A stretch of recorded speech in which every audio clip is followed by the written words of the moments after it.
जी sir, clear है।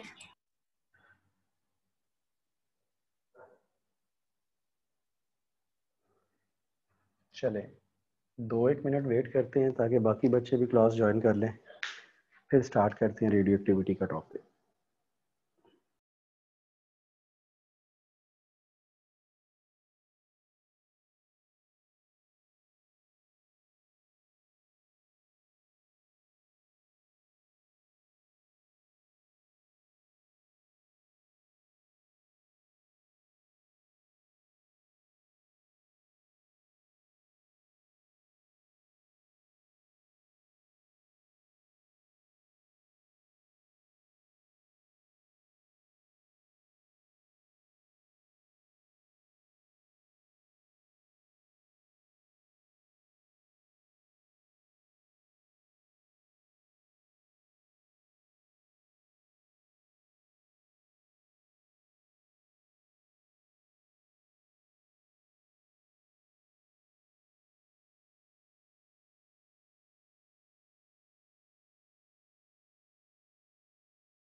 चलें जी, start कर रहे हैं हम लोग लेक्चर आज का, that is about radio activity.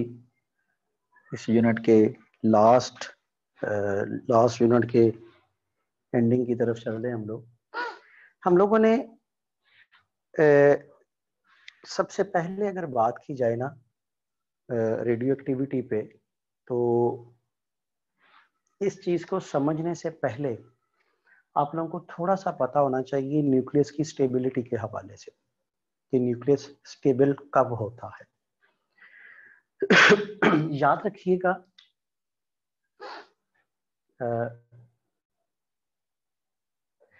पहले यहाँ बात कर लेते हैं stability.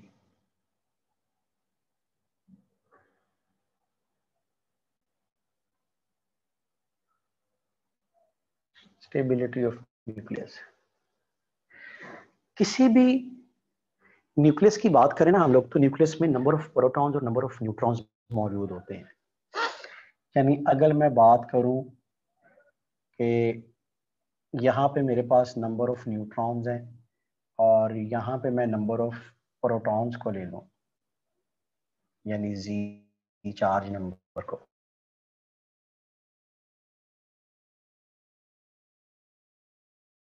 Equals to ji,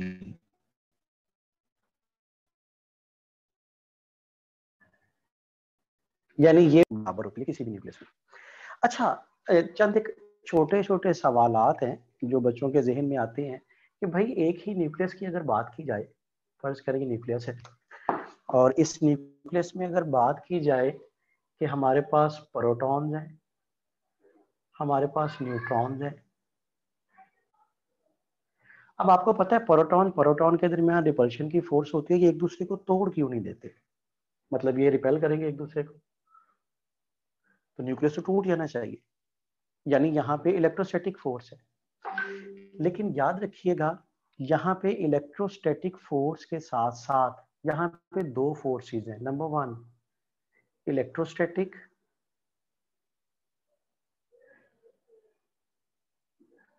and number two nuclear force.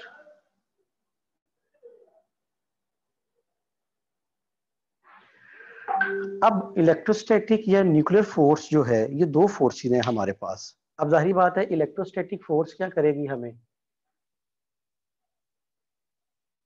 Electrostatic force की वजह से ये रिपल्शन होगी। और याद रखिएगा न्यूक्लियर फोर्स की अगर बात करें तो न्यूक्लियर फोर्स हमेशा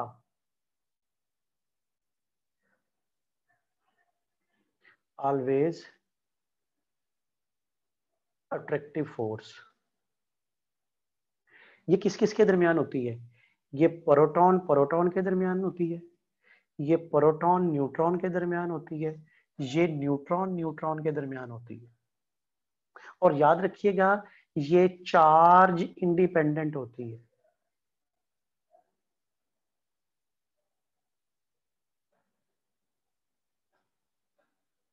होता क्या है, और याद रखिएगा ये बराबर होती है, यानी जितनी जिस फोर्स से प्रोटॉन प्रोटॉन को अट्रैक्ट कर रहा है न्यूक्लियर फोर्स से, उसी से प्रोटॉन न्यूट्रॉन को अट्रैक्ट करेगा, उसी से न्यूट्रॉन न्यूट्रॉन के दरमियान।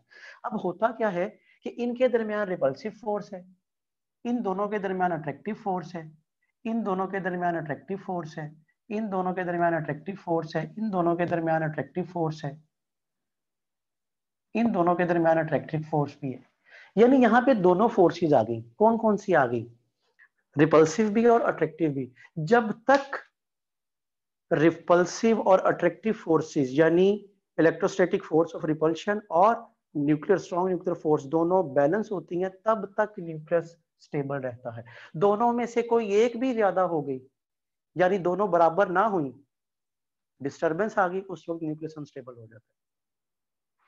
समझ आ गई बात की। अब सिचुएशन ये पैदा होती है कि ठीक है इसमें अट्रैक्टिव और हाँ, अगर क्या हो जाए इलेक्ट्रोस्टैटिक फोर्स न्यूक्लियर फोर्स को, इलेक्ट्रोस्टैटिक फोर्स न्यूक्लियर फोर्स से ज्यादा हो जाए तो रिपल्सिव होगा, न्यूक्लियस एक्सपैंड कर देगा, फट जाएगा। और अगर न्यूक्लियर की फोर्स इलेक्ट्रोस्टैटिक फोर्स से क्या हो जाए ज्यादा, तो न्यूक्लियस कंप्रेस हो जाएगा। जब कंप्रेस होगा तो फिर भी उस न्यूक्लियस में से कोई ना कोई पार्टिकल एस्केप कर जाएंगे, निकल जाएंगे, अनस्टेबिलिटी रहेगी। तो स्टेबिलिटी कब होती है, जब न्यूक्लियर और इलेक्ट्रोस्टैटिक फोर्स, यानी मैं कह सकता हूं the nucleus will be stable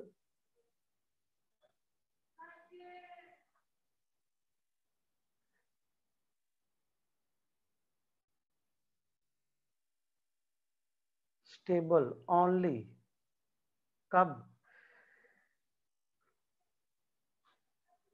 electrostatic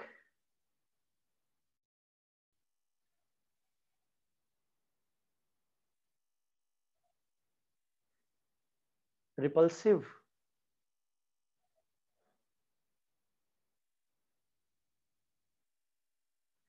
force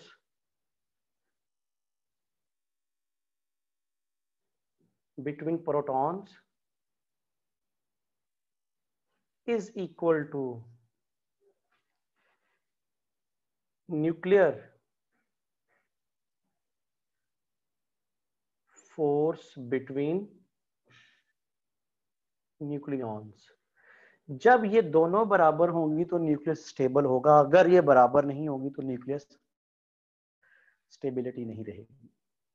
अब हमने ये देखना है कि न्यूक्लियस स्टेबल कब होता है। याद रखिएगा, for atomic number for Z less than equals to 20, कब, जब एटॉमिक नंबर लेस देन 20 हो, तो याद रखिएगा इसमें न्यूट्रॉन टू प्रोटॉन रेशियो बड़ी काउंट होती है। ठीक है, फॉर क्या चीज आ जाएगी,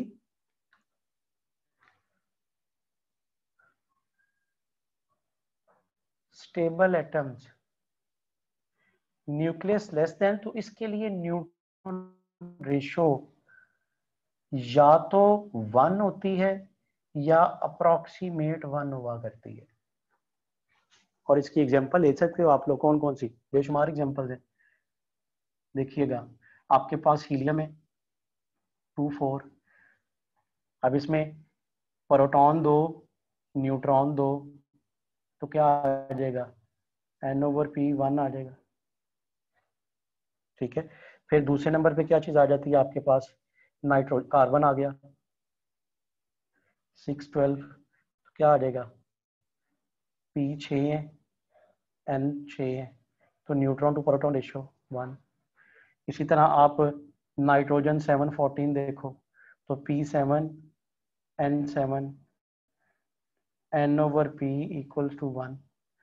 इसी तरह आप ऑक्सीजन देखो 8 16 P 8 और N 8 N/P = 1। इसी तरह आप, हाँ, सोडियम को देखो, अगर आप लोग देखते हो किसको, सोडियम को 11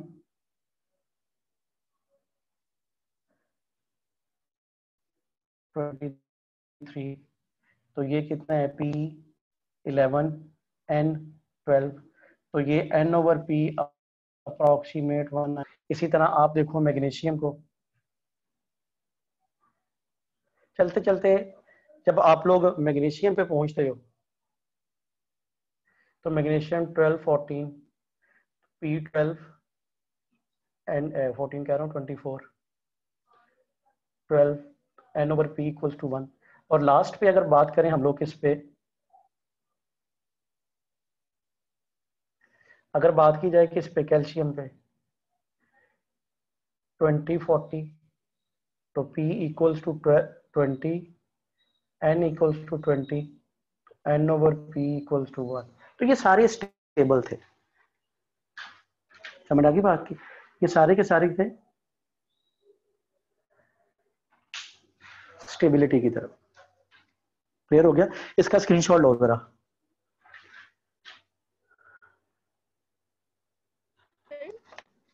जी और जी न्यूट्रॉन भी अट्रैक्ट करेंगे और न्यूट्रॉन प्रोटॉन भी अट्रैक्ट जी, करेगा। बिल्कुल, न्यूक्लियर फोर्स की वजह से अट्रैक्शन होगी।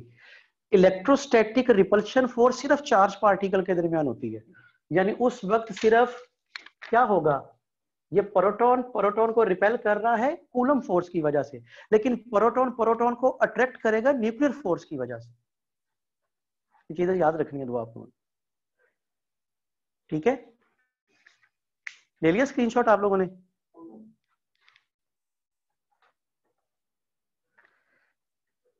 जी, आगे जरा देखिएगा, सिर्फ इसको साफ कर रहा हूं। अब सिचुएशन क्या आएगी, इसका मतलब ये हुआ कि स्टार्टिंग में, यानी एटॉमिक नंबर 20 तक, यहां पे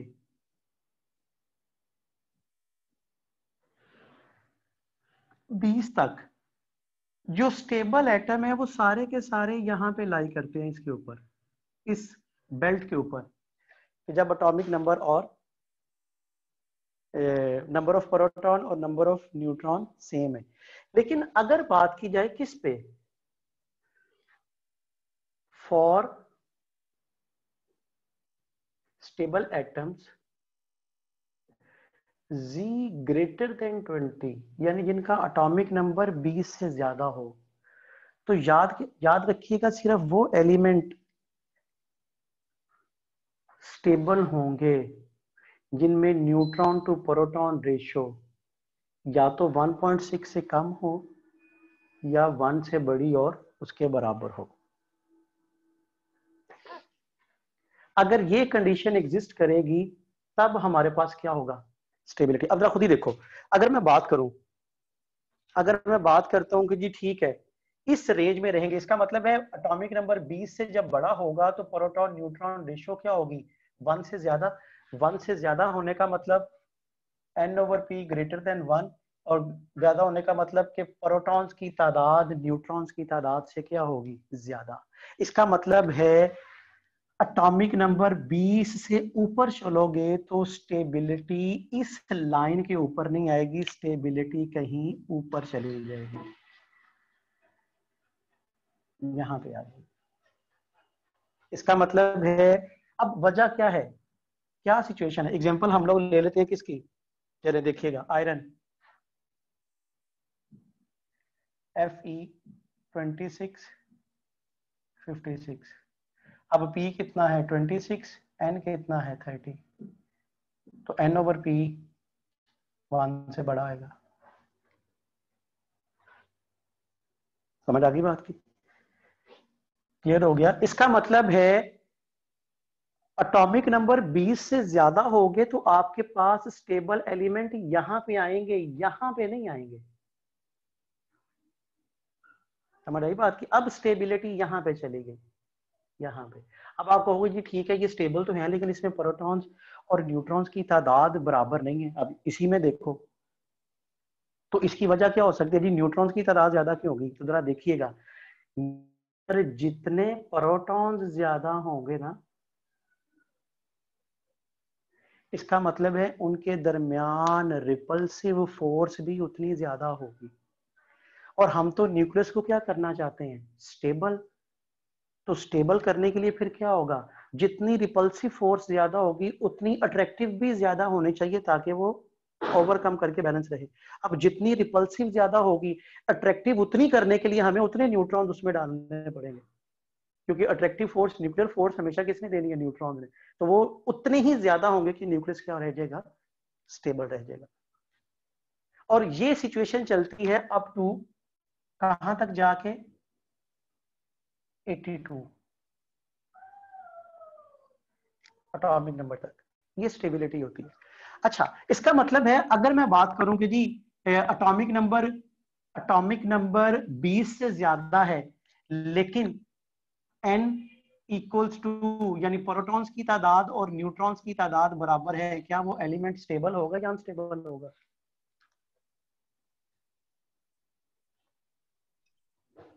स्टेबल होगा। जरा गौर से देखिएगा, for z greater than 20 greater than 20, मुझे बताओ स्टेबल होगा या नहीं होगा? भाई स्टेबिलिटी बेल्ट तो आपके पास ये है ना,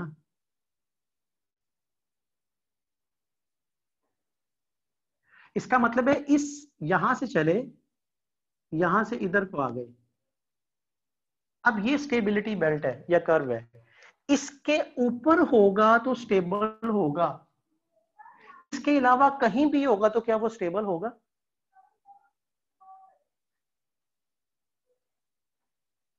बोलो जी, बात की समझ आई कि नहीं आई? क्या आप लोगों को मेरी आवाज आ रही है?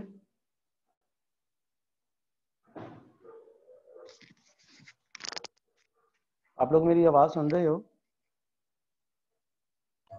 जी सर। मेरा क्वेश्चन आपसे ये है, मेरे क्वेश्चन की समझ आई आपको?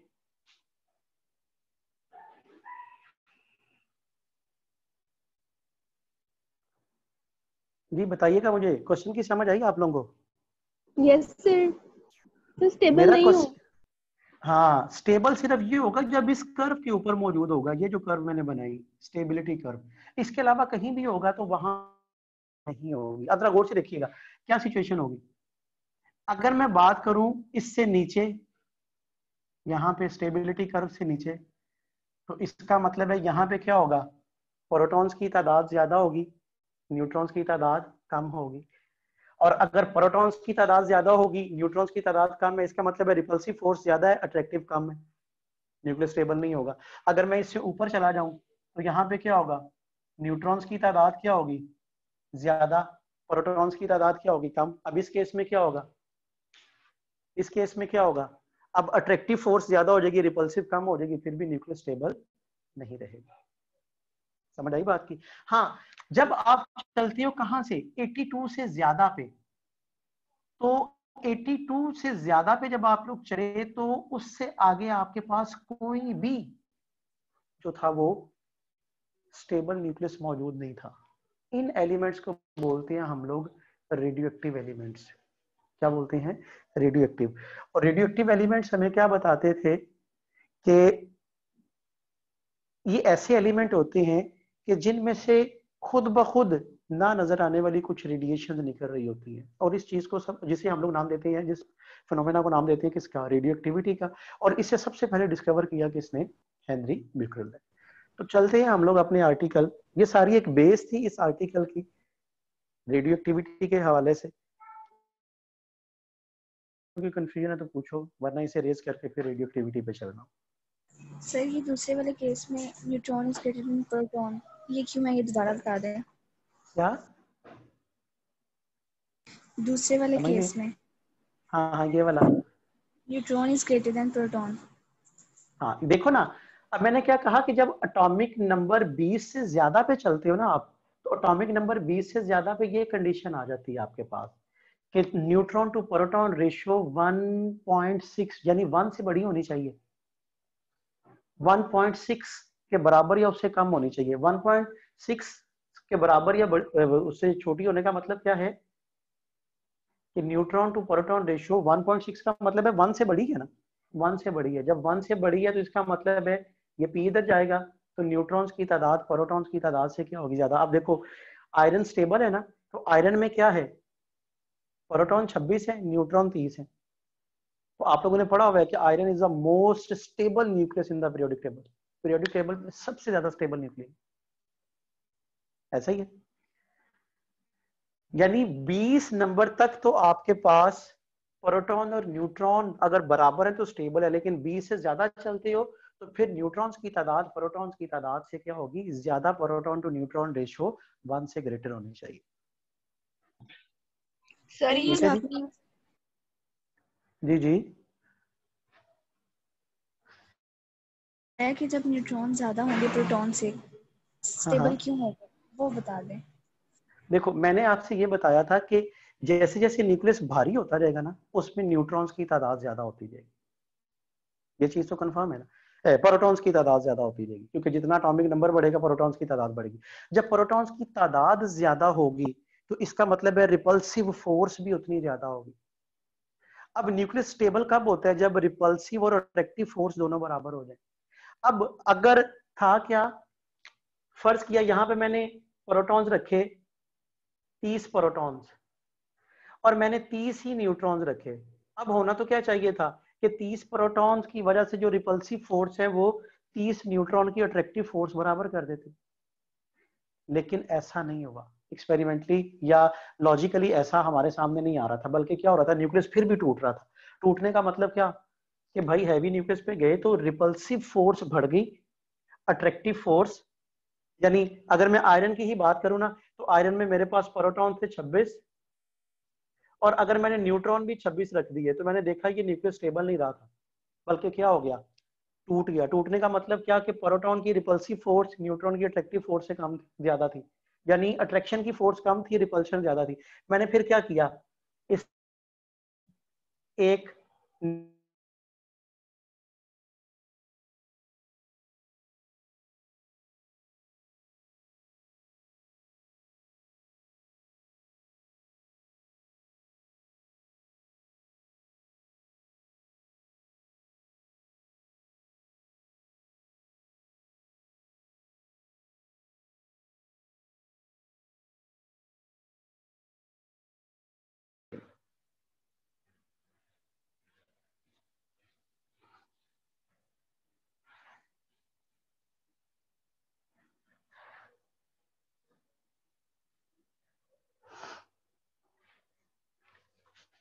जी रेडियो एक्टिविटी।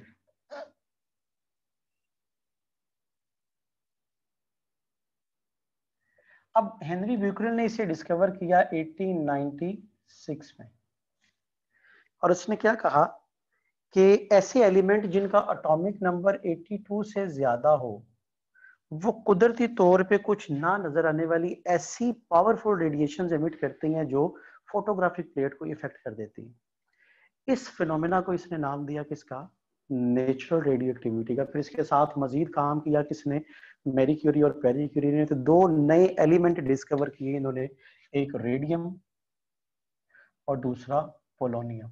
दोनों रेडियो एक्टिव एलिमेंट्स हैं। अब सवाल ये पैदा होता था कि जी ठीक है, ये फिनोमेना तो रेडियो एक्टिविटी का सामने आ गया कि ये रेडिएशंस हैं कितनी तरह की। तो इसके लिए फिर क्या किया गया, एक मैग्नेटिक फील्ड अप्लाई करके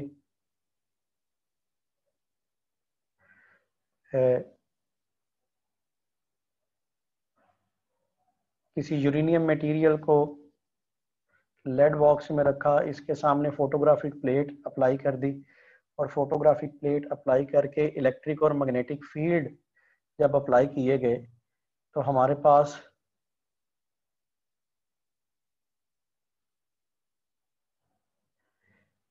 तीन डिफरेंट स्पॉट्स हासिल हो गए। जो तो स्पॉट हासिल हुआ, इसका मतलब है इसमें तीन तरह के पार्टिकल्स मौजूद थे। जो तो नेगेटिव की तरफ गए इलेक्ट्रिक फील्ड के, उन्हें नाम दिया गया अल्फा का, और इन पे एक्सपेरिमेंटली ये चीज सामने आई कि डबल पॉजिटिव चार्ज होता है, इलेक्ट्रॉन से डबल होता है। जो तो पॉजिटिव की तरफ गए उन्हें नाम दिया गया बीटा का, और कहा कि ये हाई स्पीड इलेक्ट्रॉन्स हैं, और जो अल्फा हैं इन पे डबल पॉजिटिव चार्ज है और ये न्यूक्लियस ऑफ हीलियम होते हैं, और बीटा हाई स्पीड इलेक्ट्रॉन्स हैं।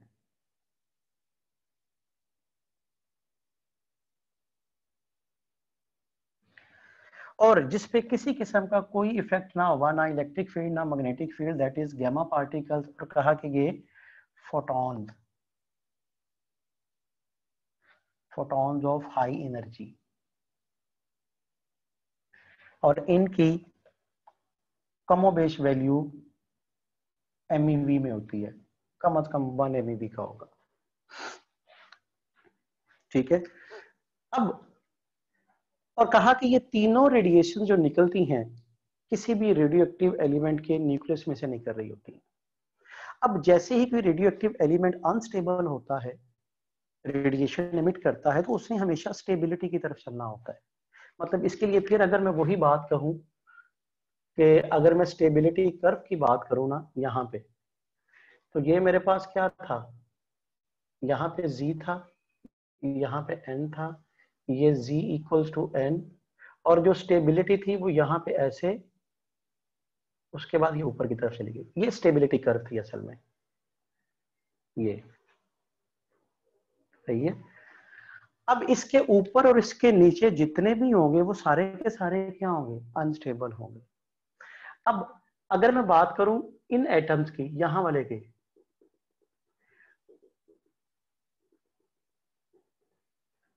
अगर बात की जाए न्यूट्रॉन टू प्रोटॉन रेशियो, तो लेस देन इक्वल्स टू 20 के लिए तो आपने कहा था कि neutron to proton ratio approximate 1 या 1 होती है, और ग्रेटर देन 20 के लिए आपने कहा था कि जी neutron to proton ratio less than equal to 1.6। अच्छा अब जरा देखिएगा, हर किसी की कोशिश होती है कि स्टेबिलिटी की तरफ जा रहा है। जब वो यहाँ पे ये लोअर वाले होंगे तो इनका क्या होगा, न्यूट्रॉन टू प्रोटॉन रेशियो ज्यादा होगी कम होगी, लेस होगी। क्यों? क्योंकि प्रोटॉन्स की तादाद ज्यादा है, तो प्रोटॉन्स की तादाद ज्यादा है तो न्यूट्रॉन टू प्रोटॉन रेशियो कम होगी। इसे बोलते हैं हम लोग प्रोटॉन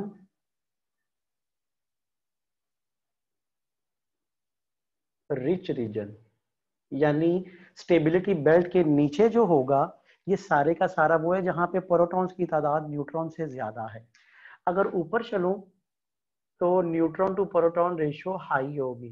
क्यों? क्योंकि इसमें न्यूट्रॉन्स की तादाद ज्यादा है, इसे बोलते हैं न्यूट्रॉन रिच रीजन।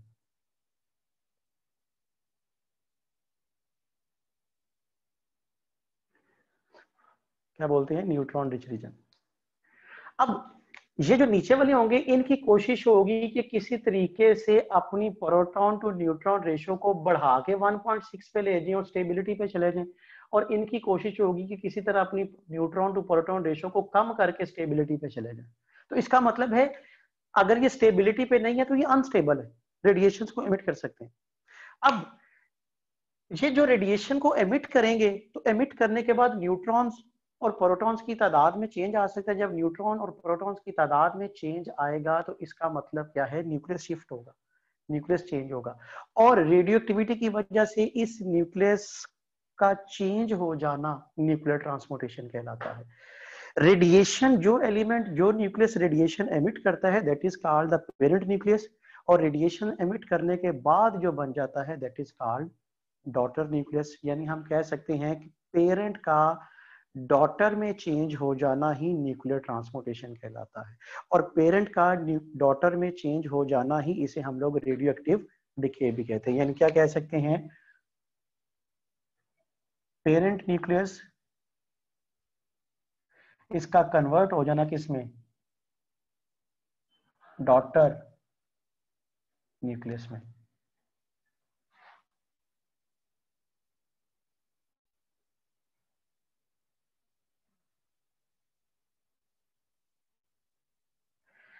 इसे हम लोग क्या बोलते हैं?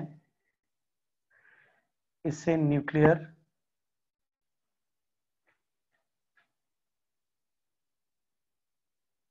ट्रांसपोर्टेशन और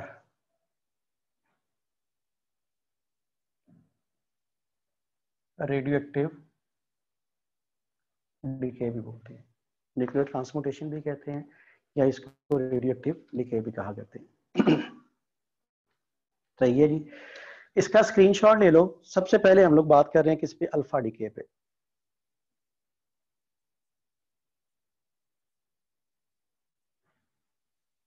जल्दी से।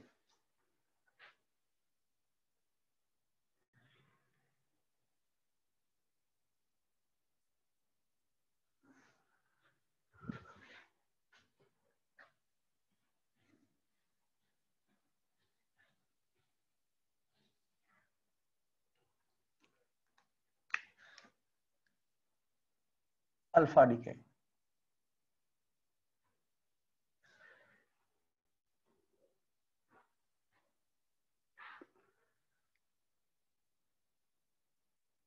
भाई अभी तो कुछ भी नहीं पढ़ा नैयर जी। अल्फा डिके क्या है? अल्फा डिके हमें बताता है, आप लोगों ने पढ़ा अल्फा जो है वो असल में न्यूक्लियस है किसके? हीलियम के। यानी उनका एटॉमिक नंबर यानी Z2 है और A4 है।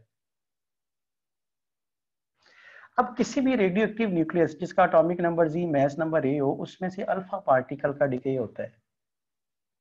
अल्फा पार्टिकल निकला यानी 2,4, तो क्या होगा? आपको पता है किसी भी न्यूक्लियर रिएक्शन में प्रोटॉन्स और न्यूट्रॉन्स की तादाद में कभी भी फर्क नहीं आता रिएक्टेंट्स और प्रोडक्ट में। तो जो नया न्यूक्लियस बनेगा उसका एटॉमिक नंबर 2 कम हो जाएगा और मास नंबर 4 कम हो जाता है। ठीक है,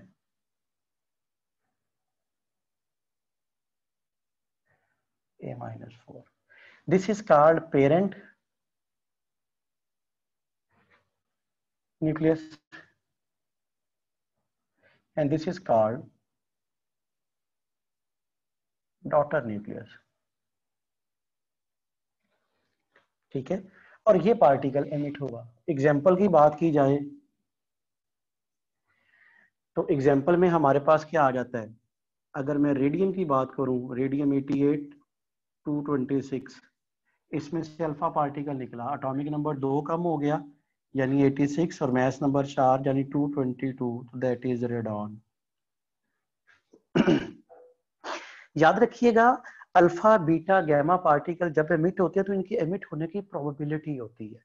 अब ज्यादा चांसेस किसके होंगे? तो याद रखिएगा इसकी प्रोबेबिलिटी क्या है कि ऐसे एलिमेंट जिनका एटॉमिक मास नंबर 210 से ज्यादा हो, उनके मैक्सिमम चांसेस होंगे कि वो अल्फा पार्टिकल एमिट करेगा। समझ आ गई बात की? कि ऐसे एलिमेंट जिनका एटॉमिक नंबर क्या हो 200, लेकिन इसका हरगिज ये मतलब नहीं कि ये बीटा एमिट नहीं करेंगे, नहीं करेंगे, लेकिन मैक्सिमम चांसेस, मैक्सिमम प्रोबेबिलिटी क्या होगी अल्फा पार्टिकल एमिट करने की। दूसरे नंबर पे आ जाते हैं हम लोग किस पे? बीटा पार्टिकल्स पे।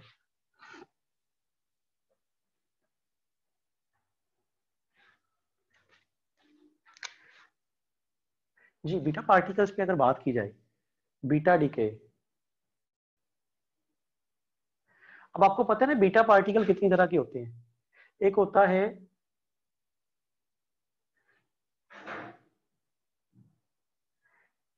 बीटा नेगेटिव, जिसे हम लोग इलेक्ट्रॉन बोलते हैं,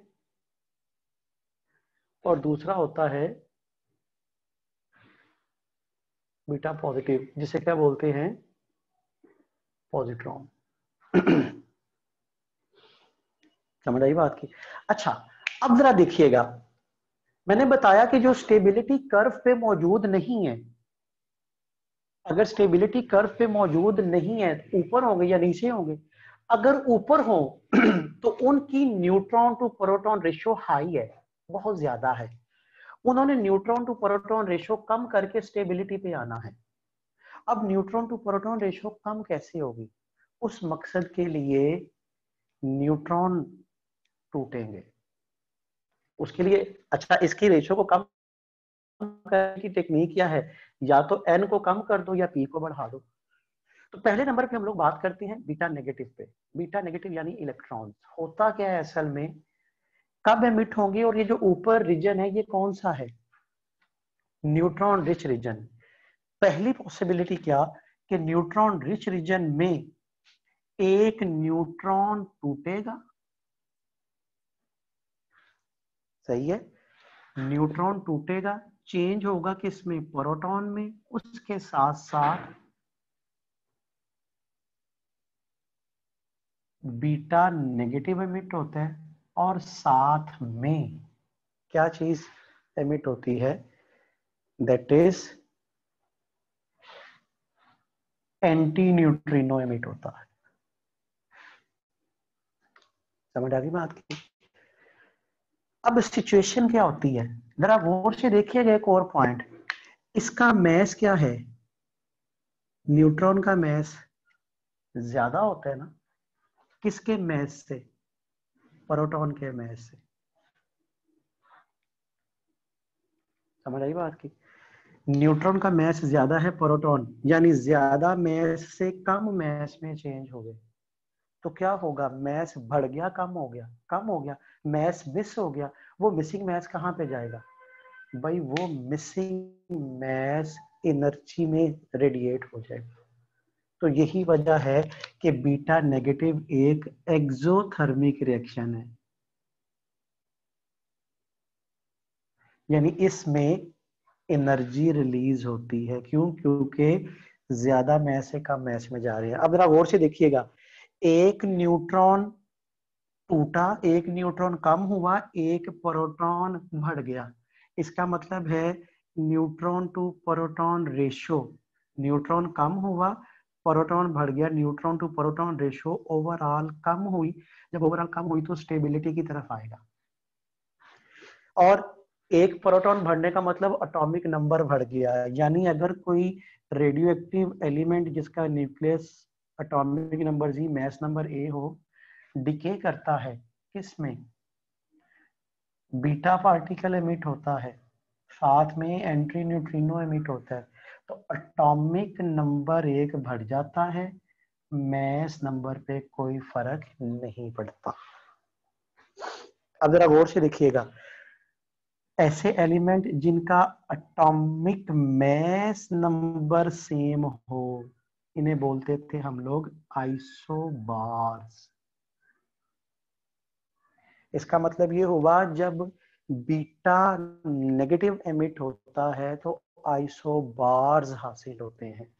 और क्या पॉसिबिलिटी होगी कि भाई बीटा नेगेटिव एमिट करने के चांसेस कब ज्यादा होंगे, भाई न्यूट्रॉन टूटने, और न्यूट्रॉन टूटने के चांसेस ज्यादा तब होंगे जब न्यूट्रॉन्स की तादाद ज्यादा होगी।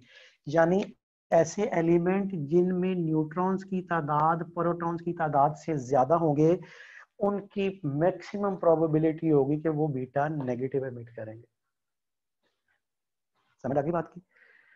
सेकंड नंबर पे आ जाता है क्या, बीटा पॉजिटिव, यानी पॉजिट्रॉन।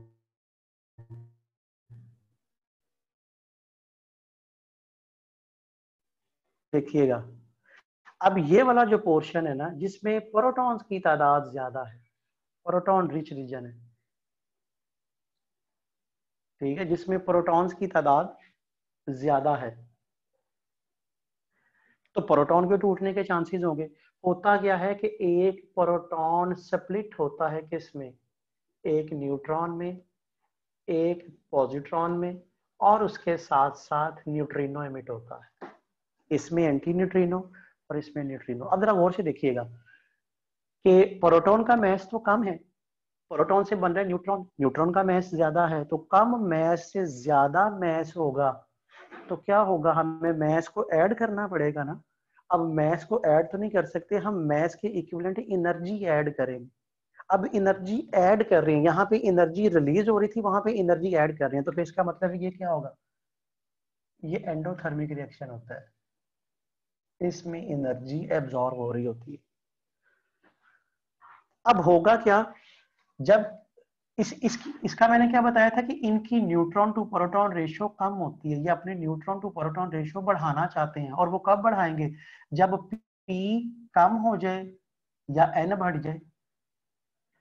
इसका मतलब है जब एक प्रोटॉन टूटेगा तो प्रोटॉन क्या होगा, प्रोटॉन कम हो जाएगा, और उसकी जगह पे एक न्यूट्रॉन आ जाएगा, तो ओवरऑल रेशियो इंक्रीज हो जाएगी। यानी प्रोटॉन की तादाद कम होगी, न्यूट्रॉन की तादाद बढ़ जाएगी। अब सिचुएशन क्या होगी, जब कोई रेडियो एक्टिव एलिमेंट जिसका एटॉमिक नंबर ए जी और मास नंबर ए हो, वो पॉजिट्रॉन एमिट करता है, यानी बीटा पॉजिटिव एमिट करता है, साथ में न्यूट्रिनो, तो हमारे पास एक ऐसा एलिमेंट हासिल होता है जिसका एटॉमिक नंबर ए कम हो जाता है, लेकिन मास नंबर पे कोई फर्क नहीं पड़ता। और प्रोबेबिलिटी इनकी ज्यादा तब होती है जब प्रोटॉन रिच रीजन हो, यानी प्रोटॉन्स की तादाद न्यूट्रॉन से ज्यादा हो, तो मैक्सिमम चांसेस होंगे बीटा पॉजिटिव एमिट हो। Is it clear. दोनों केसेस में देखो, यहाँ पे भी देखो एटॉमिक नंबर चेंज हुआ है, मास नंबर चेंज नहीं हुआ, तो ये आइसो बार्स होते हैं। क्या होते हैं, आइसो बार। इसका मतलब क्या हुआ कि जब भी बीटा पार्टिकल एमिट होगा तो हमेशा आइसोबार्स हासिल हो रहे होते हैं। Is it clear. Beta particle के एमिट होने से हमेशा आइसोबार। इसकी एग्जांपल की बात की जाए, अच्छा याद रखिएगा, अगर क्वेश्चन में आपको कहा जाता है कि जी बीटा पार्टिकल एमिट हो रहा है, तो अंडरस्टूड होगा कि आप बीटा नेगेटिव की बात करोगे। अगर बीटा पॉजिटिव होगा तो वो बीटा पॉजिटिव के लिए आपको मेंशन करेगा कि या तो पॉजिट्रॉन का वर्ड आ जाएगा, और अगर पॉजिट्रॉन नहीं तो बीटा पॉजिटिव आएगा। अगर जस्ट बीटा लिखा हुआ है तो अंडरस्टूड है कि आप बीटा नेगेटिव की बात कर रहे हैं। इसकी एग्जांपल की अगर हम लोग बात करें तो अगर आप लोग देखो बुक में, तो बुक में उसने एग्जांपल दी हुई है किसकी, मेरा ख्याल थोरियम की एग्जांपल दी हुई है आपकी बुक में। और थोरियम में से जब बीटा पार्टिकल एमिट होता है, तो बीटा पार्टिकल एमिट होने के बाद जी अगर आप देखो तो लिखा हुआ है थोरियम 90 और 234 ये टूटा, इसने प्रोटेक्टिनियम 91 234 प्लस बीटा नेगेटिव बना दिया। ठीक है, क्लियर हो गया। याद रखिएगा, अब यहाँ पे मैंने कहा कि एटॉमिक मास नंबर 210 से ज्यादा हो तो मैक्सिमम चांसेस होते हैं किसके एमिट होने के, अल्फा। लेकिन मैंने कतई ये नहीं कहा था कि हमेशा अल्फा ही होगा, मैंने बार बार यहाँ पे वर्ड यूज किया प्रोबेबिलिटी का। प्रोबेबिलिटी होगी, चांसेस ज्यादा होंगे। इज इट क्लियर जी? सर यहाँ पे हम हाइड्रोजन को एज अ प्रोटॉन क्यों ट्रीट कर रहे हैं, उसमें तो इलेक्ट्रॉन भी होता है ना। जी हाँ, अब सुन लो, आप लोगों ने पढ़ा हुआ है कि helium nucleus, helium neutral atom है, उसमें से 2 इलेक्ट्रॉन निकल जाए तो वो क्या बन जाएगा? अल्फा बन जाएगा। इसी तरह हाइड्रोजन जो है ना, हाइड्रोजन, हाइड्रोजन में एक ही प्रोटॉन होता है, एक ही इलेक्ट्रॉन होता है, वो इलेक्ट्रॉन निकल गया तो बाकी क्या बच जाएगा? प्रोटॉन, यानी हाइड्रोजन का न्यूक्लियस बच गया ना। जिस तरह आप हीलियम के न्यूक्लियस को अल्फा कहते हो, इसी तरह हम लोग हाइड्रोजन के न्यूक्लियस को प्रोटॉन कहते हैं। समझ आई बात की? जो हाइड्रोजन का न्यूक्लियस होगा उसे प्रोटॉन कहा जाता है, क्योंकि उसमें इलेक्ट्रॉन मौजूद नहीं होता, न्यूक्लियस होता है हाइड्रोजन का। क्लियर हो गया जी? अच्छा, एक एमसीक्यू देखिएगा। फर्ज किया, एक हिंट देखिएगा, बल्कि नोट बना लो, ये अहम पॉइंट होगा। एक पार्टिकल है, atomic number Z, mass number A, इसमें से 2 बीटा नेगेटिव एमिट हो और 1 अल्फा एमिट होगा। बताएं ये पार्टिकल वाई बना।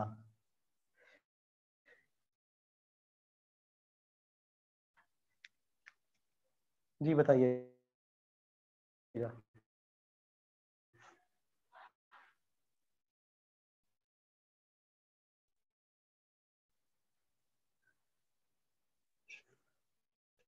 सर Z-4 और A-4। A-4, आपको पता है बीटा एमिट हो तो मैस नंबर पे फर्क पड़ता है? बीटा एमिट होने से मैस नंबर पे फर्क पड़ेगा? No sir. नहीं पड़ेगा। इसका अल्फा की वजह से आएगा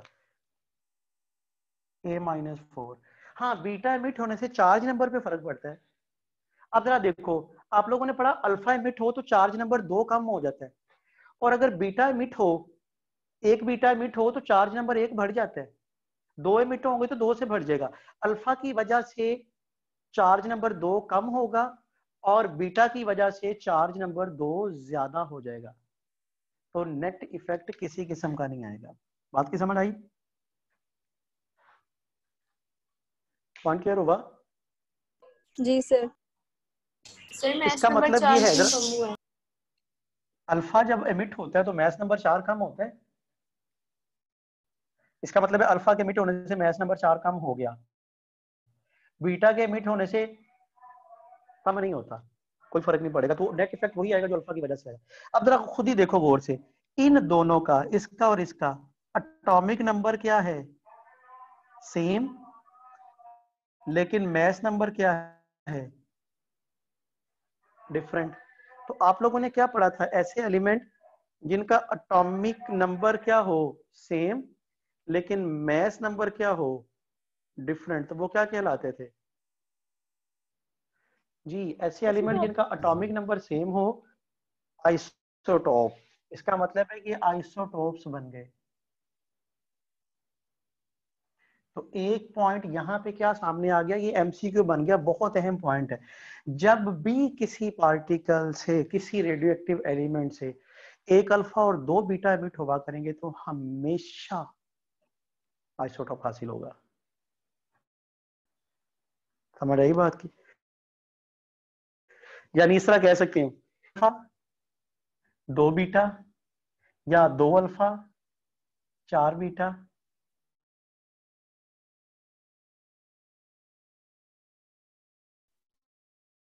या 3 अल्फा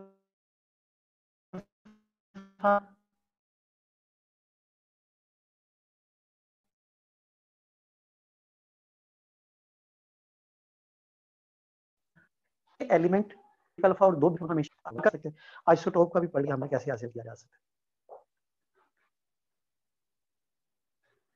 क्लियर हो गया जी? यहां तक अगर कोई क्वेश्चन है किसी का तो पूछ टोन्स कौन से? जी।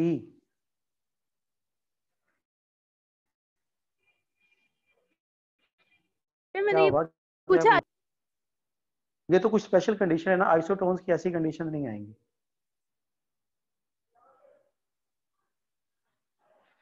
अच्छा, इसका स्क्रीनशॉट ले लो, लास्ट वाला करवा रहा हूं, अपना क्या नाम, गैमा पार्टिकल, गैमा डीके।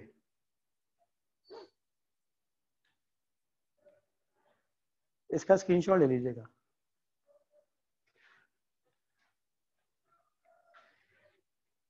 ठीक है जी।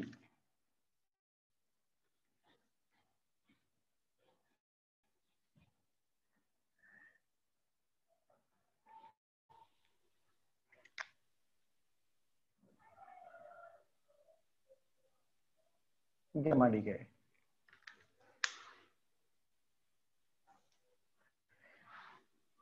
अब गैमा डीके में क्या आता है, बाजुकात ऐसा होता है जिस तरह आप लोगों ने पढ़ा ना, यूनिट नंबर 20 में डिस्कस किया था पिछले यूनिट में, कि अगर आप किसी एलिमेंट को आयोनाइजेशन एनर्जी दो एटम को, वो स्केप कर ऑर्बिट छोड़ के चला जाता है, तो फिर उस केस में क्या होता है, वो लिफ्ट अप होता है किसी लो एनर्जी लेवल से हाई एनर्जी लेवल पे, लेकिन वो अनस्टेबल स्टेट होती है और वो फौरी तौर पे वापस रिटर्न करेगा अपनी ग्राउंड स्टेट में, और जितनी एनर्जी अब्जॉर्ब करके गया था उतनी ही एनर्जी रेडिएट कर देगा। अब देखो न्यूक्लियस को तोड़ने के लिए भी आपको एनर्जी चाहिए। फॉर एग्जाम्पल मैं कहता हूँ कि न्यूक्लियस को तोड़ने के लिए आपको 10 जूल एनर्जी लगे, आप 10 जूल इससे या इससे ज्यादा एनर्जी दोगे तो न्यूक्लियस टूट जाएगा।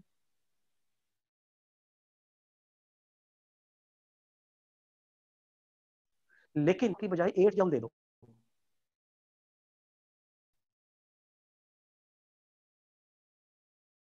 अब वो क्या होगा, और आपको पता है एक्साइटेड स्टेट हमेशा टेम्परेरी स्टेट होती है, फौरी तौर पे वो रिटर्न करेगा, वापस आएगा कहाँ पे, अपनी ग्राउंड स्टेट में, और जितनी एनर्जी उसने एब्जॉर्ब की थी वही energy in the form of gamma ray emit करता है।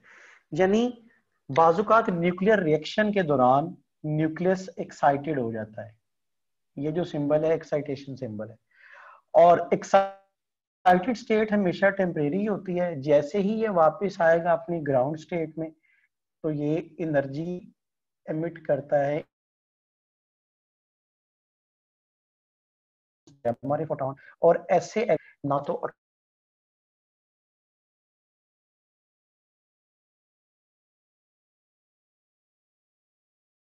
एटॉमिक मैस नंबर, ठीक है।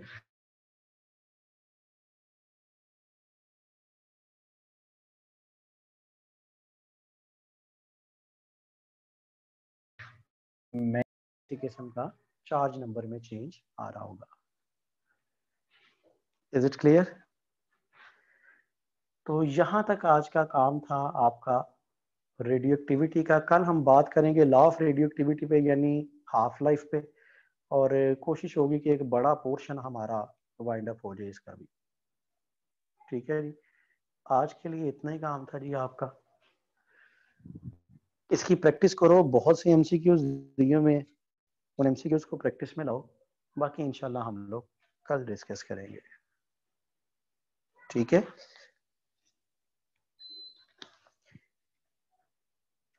अगर कोई क्वेश्चन है आप लोगों का तो पूछ सकते हो। चले ठीक है जी, वाइंड अप कर रहे हैं। स्क्रीन शॉट जो है वो शेयर कर दीजिएगा ताकि मैं इसे ग्रुप में शेयर कर दूं। ओके जी, अल्लाह हाफिज।